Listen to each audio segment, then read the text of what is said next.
Hola, amigas, amigos, yo soy Marcos Ordóñez y esto es Cómics 21. Hoy vamos a hablar de Alan Moore. Además, incluyendo unos documentos importantes. Una entrevista que mantuvieron con él en la BBC en 2012, donde realmente le ponían contra las cuerdas en alguno de los postulados que él más defendía con más fuerza. Y después también algunas declaraciones suyas muy importantes, donde un poco define su estilo, su forma y cómo se enfrenta al mundo del cómic, extraídas de un documental realmente interesante y donde retrata perfectamente un poco en fin, el carácter, el arte de Alan Moore. También hacemos un repaso a su obra, un breve repaso a su obra, y nos metemos ya pues de lleno en el asunto del vídeo. Muy bien, amigas, amigos, gracias por estar ahí y os envío un cordial saludo. Adiós. Work as an author, I traffic in fiction. I do not traffic in boys. Although I'll admit that the distinction is a nice one and perhaps not easy for the layman to make. With fiction, with art, with writing, it's important that even if you're dealing with areas of complete outrageous fantasy, that there is an emotional resonance. It is important that a story ring true upon a human level, even if it never happened.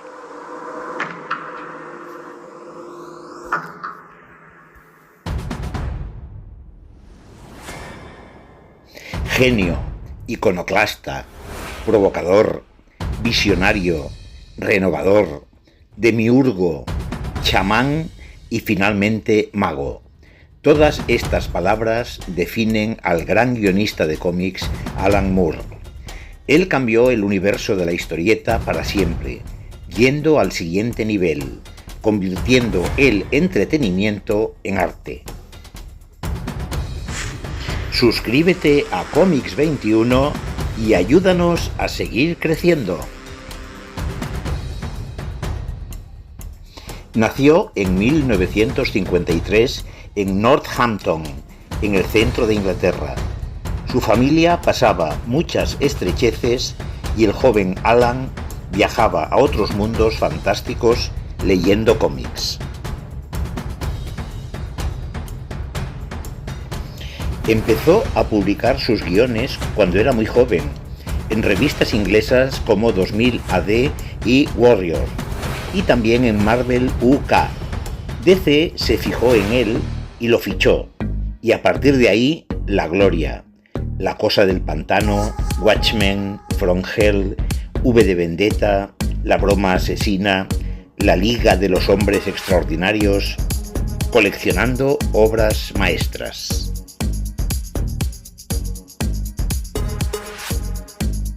Back when I was doing Swamp Thing, which was ostensibly a horror comic, I found that it wasn't really effective to just sort of swamp the readers in horror every issue. You needed to do other things that would alleviate the repetitive qualities of the horror and to make it more than a one-note strip. I decided that what might be useful was to try and link up the elements of fantasy horror from our imaginations, werewolves, vampires, zombies and the like, with real life horrors, racism, sexism, pollution, the collapse of the environment, and thus lend these social issues some of the weight that fantasy fiction could offer. Most of us have little to fear from vampires, and yet we live in cultures that are every bit as dangerous, despite the non-existence of terrible supernatural forces. One of the things that I did was a strip in which we explored the erotic possibilities of Swamp Thing. I figured that if you could fill comic book after comic book every month with fights, then surely you should be able to fill at least one comic book with a sexual act. Surely that was as interesting as I thought it was.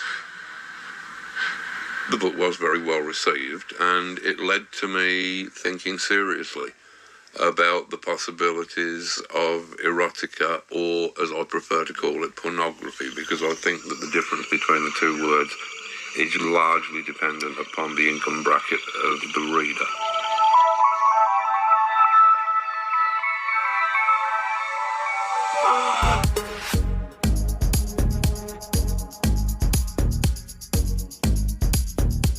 Andando el tiempo, Alan Moore empezó a pelearse con todos.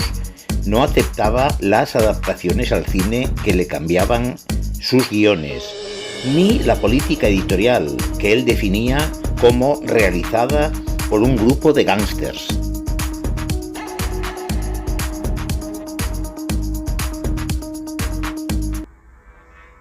Watchmen also grew out of the politically shadowy landscape of the 1980s, when the Cold War was probably at its hottest in 20 or 30 years, and when nuclear destruction suddenly seemed a very real possibility. Watchmen used the cliches of the superhero format to try and discuss notions of power and responsibility in an increasingly complex world. We treated these fairly ridiculous superhuman characters as more human than super. We were using them as symbols of different kinds of ordinary human being rather than as different super beings. I think there were probably quite a few things about Watchmen which chimed well with the times. But to me, perhaps the most important was the actual storytelling, where the world that was presented didn't really hang together in terms of linear cause and effect, but was instead seen as some massively complex simultaneous event with connections made of coincidence and synchronicity.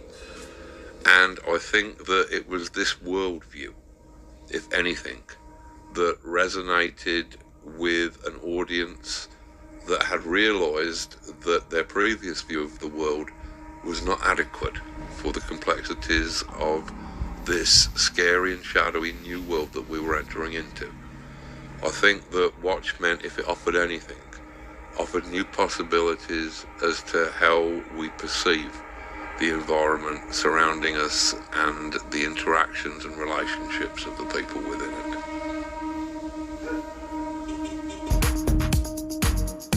Tampoco pudo aceptar ser una celebridad y se retiró a su lugar de origen, Northampton. A los 40 años reunió a sus amigos y se convirtió en mago.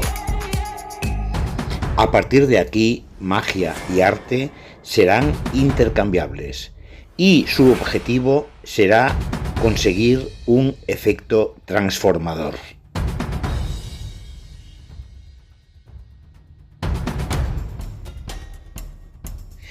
En los últimos años, con una obra como Lost Girls, ha reivindicado la pornografía como una de las bellas artes.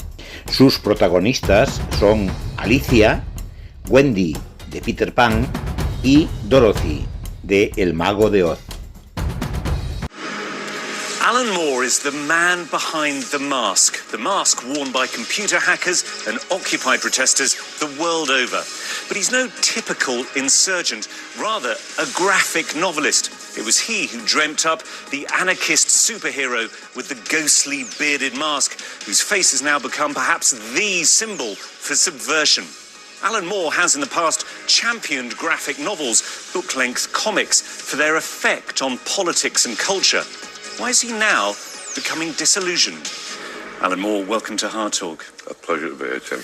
I described you as a writer of graphic novels, but you've said in the past that the term comics will do just as well. But these aren't comics like most people might think of them. That's true. I mean, I suppose that in the 1980s, there were a few comic books that were actually handling more adult material, not necessarily in terms of sex or violence, but actually more intelligent ideas.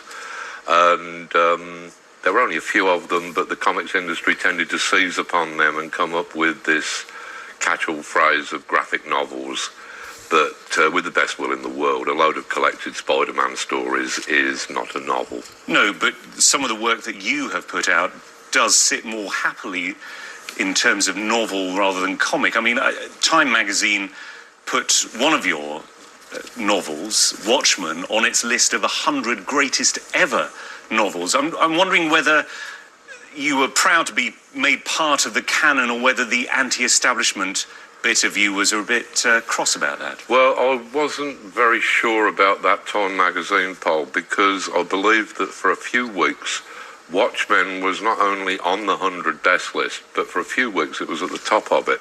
I think it ended up in the top 5. I can easily think of 100 great American novels that probably would have deserved to be there rather than me. But no, it was a nice thing that people thought so well of the book. And Watchmen themselves, I mean, this is a bunch of superheroes or heroes who are not in your normal superhero mold. They're raddled, they're slightly degenerate, they're damaged individuals, aren't they? You're trying to subvert the genre. Well, it was more a case of when we actually did Watchmen, I was trying to think what these fairly ridiculous characters would be like if they were actually existing in a real world. I mean, in the real world, we have lots of traumatized children, but very few of them go on to become bat-themed vigilantes.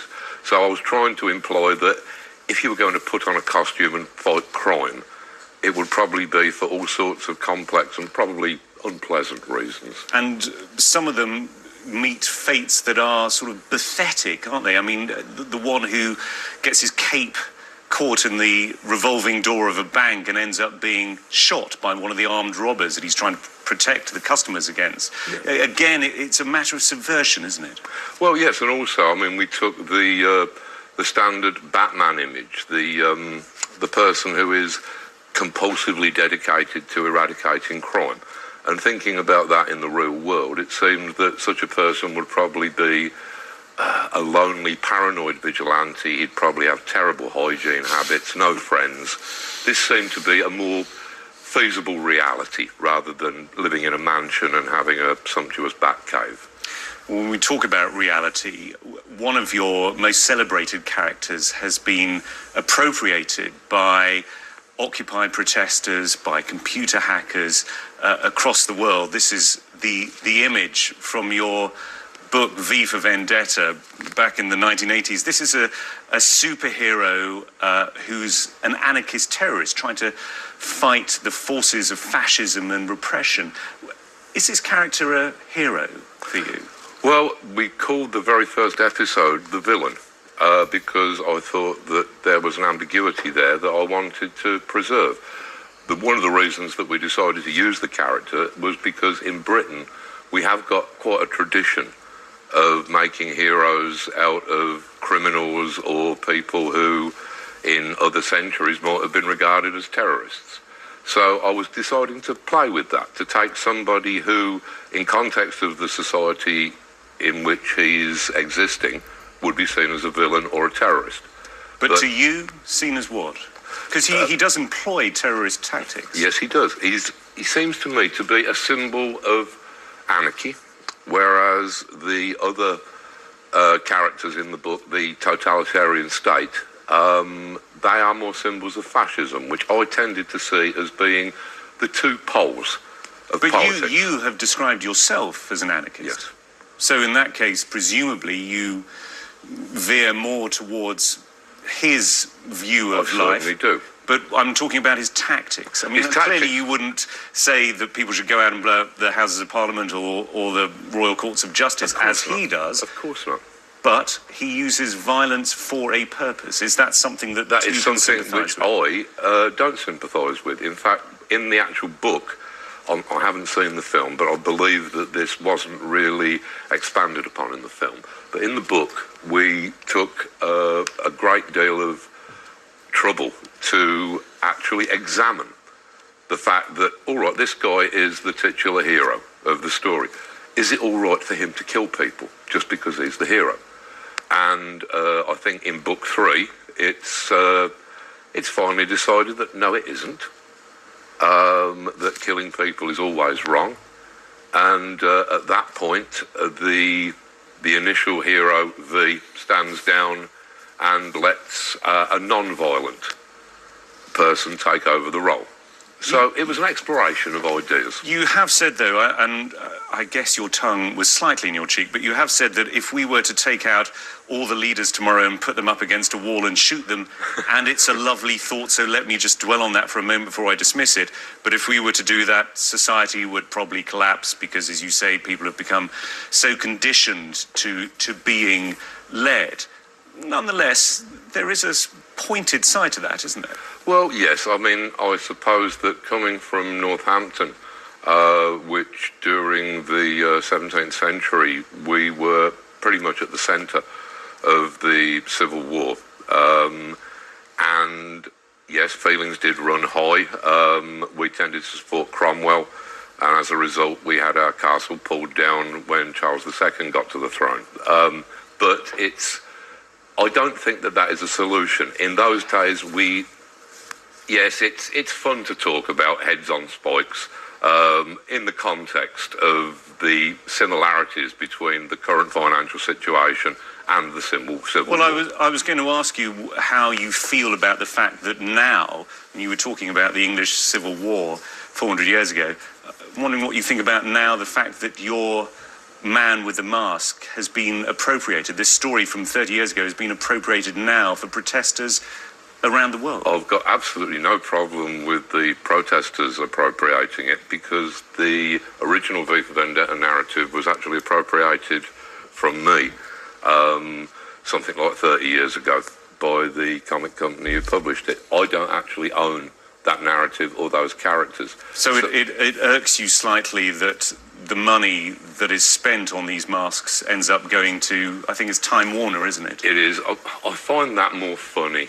than irksome. I like the idea that a corporation like Time Warner should be enabling a big anti-corporate movement like Occupy or like Anonymous. Do you think it's appropriate, though, that, I mean, your character was fighting in a fascist dystopia? These are people protesting about a financial crisis now, or too much surveillance from the government.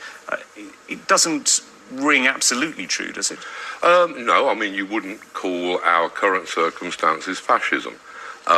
You would have to say historically that our current economic circumstances historically seem to lead to fascism. I mean, you've only got to look at sort of Germany during the 20s and 30s.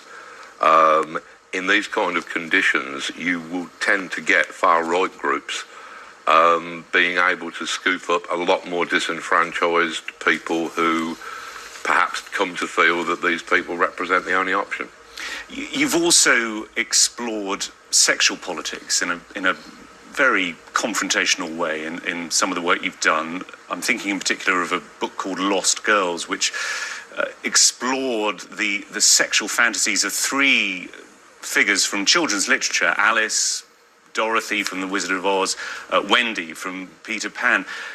You put them in very sexually explicit scenes in your book. What was your thinking behind this? Were you just trying to shock? Not at all, no. The original thinking behind Lost Girls, when me and the artist Melinda Gebbie, who has since become my lovely wife, we were originally thinking that it seemed a bit strange that almost every other subject in the human world is considered fit for writing literature about or creating art around. Whereas sex and sexuality, which is something which concerns all of us, the only genre which talks about it is this fairly despicable under-the-counter genre that has absolutely no standards. But these are characters that you plucked out of children's literature. Mm-hmm. I think that is what is some of the shock in this, and also you put them in positions that are incestuous. You show children as young as 14 having sex. So it's not just a celebration of sex. It's also really pushing the boundaries of what is deemed to be acceptable. Well, this is it. We wanted to do a piece of pornography that was pornography in the traditional sense, but which addressed all of the problems that people have with pornography, particularly the feminist problems. Well, it's interesting that you use the word pornography, because people do draw a distinction between erotica and pornography, and they say that Fee is something that degrades. Yes, I was very careful to use the word pornography all the way through the 18 years that it took us to actually complete Lost Girls, because I think that erotica it's avoiding the point, isn't it? I mean, erotica means pertaining to love. Most of it, as far as I can see, it's pretty much about sex, isn't it? There's not a great deal of love in erotica, whereas pornography, that I believe means drawings or writings of wantons, if you like, which seem to be a much more appropriate thing. There's also the class element that sort of, if you can understand the French references or the clever allusions, then you can be reading erotica. But my dad would have had to have been reading pornography.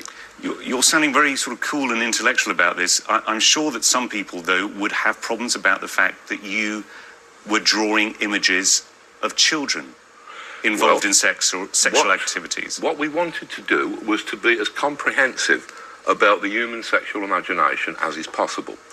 And I would point out that the word drawing is quite a crucial one there.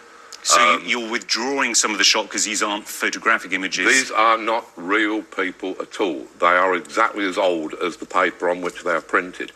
And one of the points that we wanted to make with Lost Girls was that in cultures where they have a different attitude towards pornography to the attitude which is prevalent over here and in America, I'm talking about places like Denmark and Spain and the Netherlands, they do not see it as in any way a stigma to be reading pornography. It's just accepted as a normal human course of action. In those countries, they have less sex crime, and particularly less sex crime against children, than we do over here, which tends to suggest that in our attitude towards sex and towards pornography, towards writings or drawings about sex, we're kind of keeping the lid on a pressure cooker, which can sometimes explode really dangerously. So you've attempted to be radical in your work, but you have also been dragged into the mainstream by the fact that movie adaptations have been made of your works, of Watchmen, of V for Vendetta. Originally, you were happy to accept the money that brought in. Then what happened? Well, originally, I was under the illusion that the way that films worked was that you got a lot of option money, and then after a couple of years, they decided that they weren't going to make the film, which was a perfect result. The film didn't get made, you got the money. Then they actually made a couple of my films, and at that point I decided, well, I'll just distance myself from them as much as is possible, because the films have got nothing to do with my books, and because the books themselves were actually written to show off what the comics medium can do that films can't. Why did you sell the film rights in the first place then? Well, in the cases of From Hell and League of Extraordinary Gentlemen, this was basically sold on the assumption that the films probably wouldn't get made. Well, you were trying to get money for Old Rope. Trying to get money for Old Rope. But you can hardly complain when they do then make the films. No, well, I can complain about actually how those films turned out. I originally was trying to sort of take the position of, all right, I will not be going to see these films, but I wish them well. Then, when I actually heard about them, I kind of realised that these were absolutely nothing to do with my books. But just to be clear, you've never seen these films? Never seen them. But how can you pass judgment on them? Well, I do prefer to criticise things from a position of ignorance. But I've also got a lot of friends who have seen these films and who are familiar with the books. And they assure me that there is only a coincidental resemblance. So at this point, I decided that if in future people were going to be making films of my work, and remember that most of my work I do not own, so I do not have a say in whether these films are made or not. But I decided that in the case of, say, V for Vendetta and Watchmen, that if they were going to be making films of any of those characters, that I would give all of my money to the artists and in return would have my name taken off of the film. What's the problem with reimagining your work? I mean, you did that with Lost Girls, you did it with A League of Extraordinary Gentlemen. You take other people's work, in this case literature, and you rework it for your own edification. What's the problem with Hollywood doing the same for your work? Well, there's not a problem for anybody other than me. The thing is that... So it's a personal problem rather than a personal problem, and also I would say that it's a problem of trying to adapt from one medium to another. I believe it very seldom works, and I would also say that the films that I actually enjoy were generally written as films. I'm not really fond of adaptation from one media to another in general. In the case of, say, the characters in Lost Girls, in the case of the characters in League of Extraordinary Gentlemen, what we're actually talking about is characters that are in the public domain, and that is in a literary area where these authors have been playing with each other's characters for centuries. I believe that Jules Verne wrote a sequel to Edgar Allan Poe. It's more of a literary game in those circumstances. But I'm wondering if it's also just a small measure of obsession on your part. I mean, you said of yourself, if there's a full stop at the end of one of my sentences, that full stop will be there in the finished comic unless something has gone wildly wrong. You like to retain an iron control, don't you? Absolutely. And it's not done me that bad. But I'm just wondering if it's slightly precious. It probably is precious, but there again, given the alternatives in the comics medium to being precious, which is to simply allow all of your art to be altered, your writing to be altered, an editor's whim, when most of the editors in comics, quite frankly, would probably struggle giving you an actual definition of the verb edit. So presumably you're not delighted at the prospect of DC Comics coming out with prequels to Watchmen? I suppose, yeah, less than delighted. This is something where originally we were told that we could embark upon Watchmen because they knew that we wanted to own our own stuff, and they had a contract that would enable us to have the rights back when they went out of print. Now, back at that time, there was no such thing as a comic that remained in print for longer than 6 months. So we signed these contracts, obviously without reading them very carefully, because we trusted these people. Then we found out that all of this stuff, no, actually, DC Comics, and they would own all this stuff forever. You've gone beyond it, though, in terms of just sort of being unhappy about what's happened to your work. You've said that graphic novels themselves may be on the way out. The entire world of comics seems to me on the point of collapse.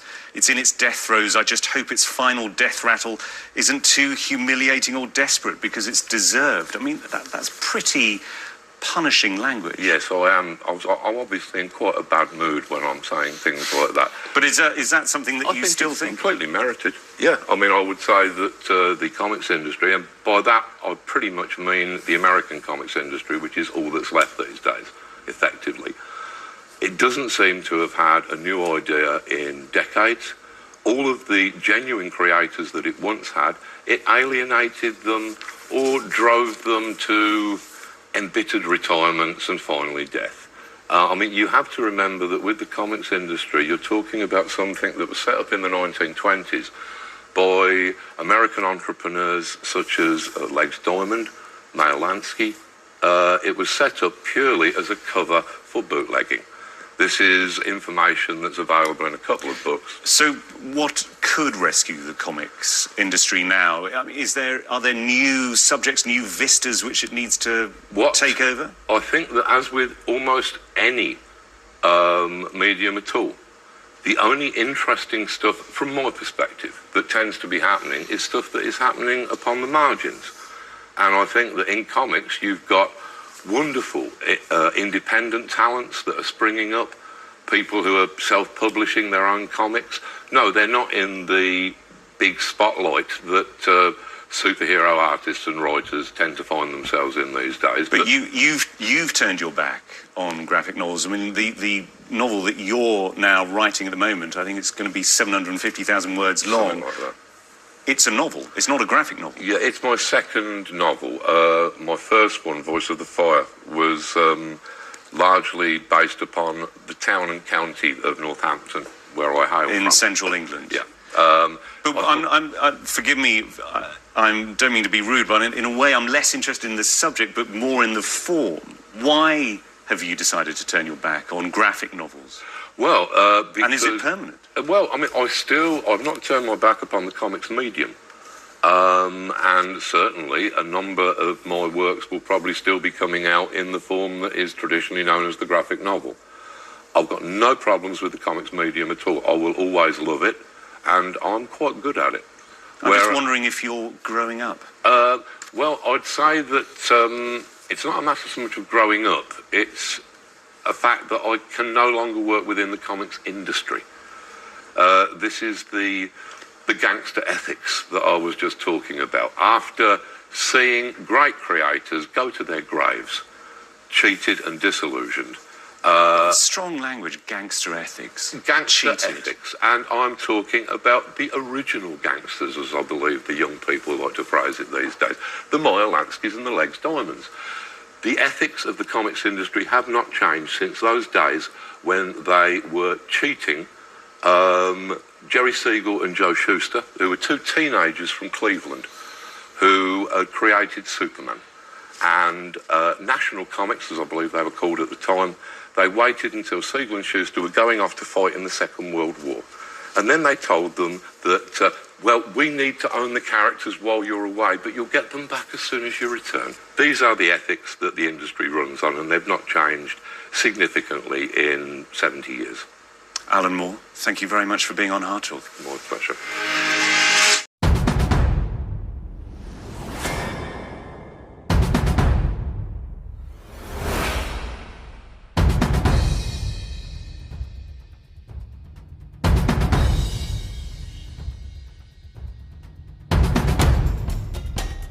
Comics have grown up, and like they hadn't, there were about 3 or 4 halfway decent comic books, and the rest of it was still the same juvenile rubbish that had been produced for the last 40 or 50 years. What the comic boom of the 80s did was grant a license to a lot of people not to have to actually grow up by calling them graphic novels, which was a term that I hated because they're not particularly graphic and they're certainly not novels. Usually they're 12 issues of She-Hulk stapled together. That is not a novel.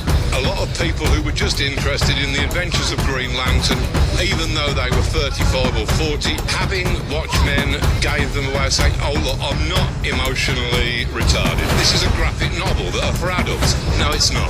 I would feel happier about it if graphic novel actually meant something more than it does at the moment, which is big expensive comic, and that's pretty much all it means.